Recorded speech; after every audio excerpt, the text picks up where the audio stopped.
Hello mga ma'am at sir. Isa pa pong katanungan.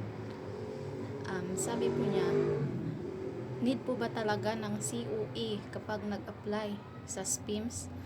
Guys, may ilan po na nalilito dito sa OEC at COE kung ano po yung pagkakaiba nila. Ito pong COE, ibig sabihin po niyan is Certificate of Employment.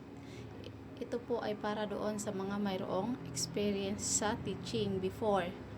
Kailangan mo po ng COE or yung Certificate of Employment na nagpapatunay na ikaw ay mayroong experience sa pagtuturo. Kasi po, nagbe-base din po yung SPIMS doon kung makakwalify ka rin po sa teaching. Kasi nga, may mga taon na halimbawa ay nakapasa ka ng 5 years ago at wala kang teaching experience, need mo na pong mag-undergo ng refresher course.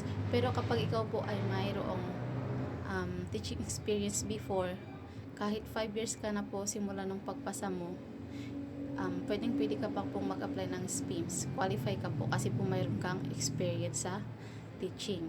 At ano naman itong OEC? Guys, OEC is for Overseas Employment Certificate.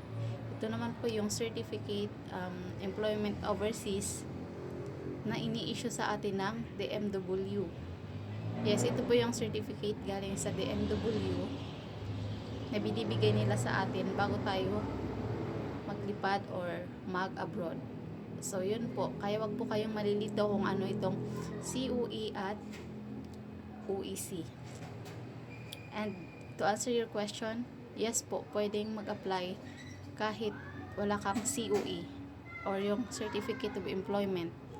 Basta meron kang proof na ikaw ay OFW at meron kang OEC kontrata working visa po.